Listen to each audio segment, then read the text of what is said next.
Alright, got a little Winchester 22 WMR 22 Magnum ballistics gel test here for you today. This is 10% Nox ballistics gelatin. So here we have the Super X. It's a 40 grain soft point, hollow point, as you can see there. Advertised 1910 feet per second. Then we got the Dyna point here. It's a 45 grain, advertised 1550 feet per second, hollow point. And those things are like dirty and nasty looking. The whole box looks like that, so I don't know if that's normal for those or what. I'm gonna use my Rossi RS22M here today. It's a 21-inch barrel semi-automatic. I'll put a link in the description and review video on that if you want to check it out.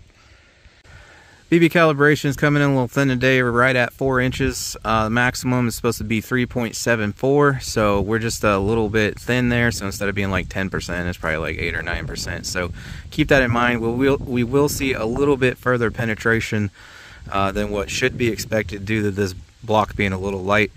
But in my experience of making these for several years and having different BB varying depths and whatnot, it should be no more than like an inch difference. So basically whatever results we get here today as far as penetration goes, just subtract an inch from that and that should be about reality if it was actually within calibration, because we're just a 1/4 inch over there. Alright, I have you guys set up on the cooler there for the shots, and I will start with this crappy Dyna point here. I think, I'm just saying crap because of the way it looks. We'll see how it performs, and you know, this thing never wants to focus when I want to show you guys anything. So we'll go Dyna point first, and then we'll go the Super X here. So.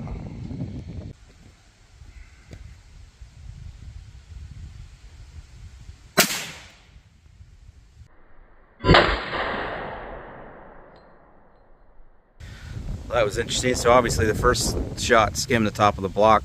I set a target up here and checked where it was gonna hit with that red dot because it's pretty wonky. I was just doing a review video, so it's not the optimal setup, especially for shooting 5 yards here. So anyways, that's why that happened. So I aimed lower. So okay, well, it mushroomed pretty nice, but that wound channel, you know, I was, you know, worried with this being a little thin that it might exacerbate the permanent wound cavity there as well, and that's a pretty small cavity, so that does not seem to be affecting how large that cavity is, considering that that thing mushroomed very well. The cavity is actually really small, so I would say that that's a pretty accurate bloom there, even though we're a little on the thin side. But you do get extra penetration from being a little thin there. I've noticed between the two variables within spec, I think it's 2.95 to 3.75, you're within spec for 10%. Ideally you try to come somewhere in the middle of 2.95 and 3.75, but I've noticed ammunition, if you're at 2.95 on the minimum, at the bottom end you get a little less penetration than what you do at the top end of the spectrum. At 3.75 you get a little extra penetration. So as I said in the beginning, you want to deduct about an inch from the overall penetration today. It would be reality if this was actually within spec. So that does affect the penetration there, but it does not seem to affect the bloom, because you can see there clearly we have a very, very good expansion, and you can see that it did it right away, because most of the damage is in the first few inches there, but that's a pretty small bloom, and that's because of the low velocity of those. Again, those were advertised 1550, I think they were. So that's why we're not seeing a lot of damage there. So, but I'll get you guys set up on the other side, and we will do the Super X, which should do a lot more damage than that because it's going a lot faster. 1910 advertised. I was just checking out that skim there. So put the other one over here.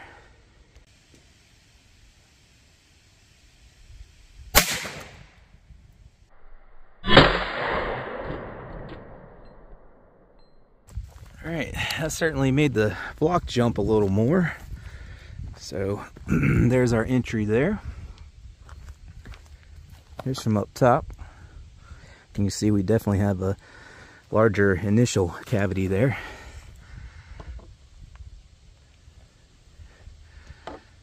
And then, where are we at here? Oh, just inside of this one.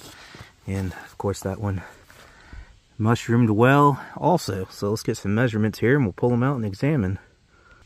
Alright, penetration on this one. We got a little bit of bounce back there. It's about 13.5, including that bounce back. And remember, because of the light calibration today here, we're just a little bit over calibration, so it's a little bit thin.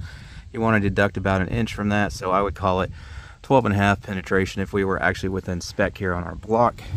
Then on the Super X, coming in pretty much right at 12 there. It depends on how I hold the camera, but as I'm seeing it, 12 inches. So again, deduct about an inch due to our light calibration today. So it would have been about 11 inches of penetration there.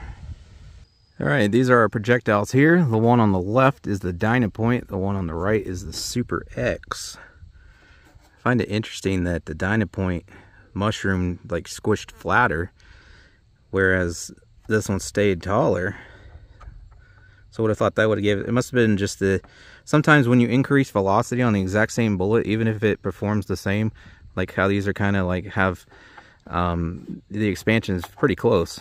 When you hit with higher velocity, a lot of times you actually get less penetration because that initial impact, I don't know the exact physics behind it and whatnot, but it'll actually give you less penetration because that initial impact with a higher velocity, it somehow, again, due to some physics I can't explain, dumps its energy faster due to the higher velocity, therefore slowing it down faster as well. But anyways, these are our projectiles. So here's the Dyna point. There's the Super X. That's from the bottom. You get a retained weight on these. This is a reloader scale, so it's very sensitive. It is windy today. Usually when it's windy, you might see it flicker some. So that is why. So here's the Dyna point. Remember, original weight, 45 grains. And we're at 45, so 100% weight retention there. Now here's the Super X, 40 grain. And that's down to 35.2. And I did see a couple little flakes of lead here and there, so that did shed a little bit. So actually that right there, that loss of weight would be why that, even though it's about the same diameter, it got less penetration because, I mean, again, you got the initial impact thing, but also it has a lower retained weight there. So on the Dyna point, we got an expansion diameter of 0.383, so 38 caliber.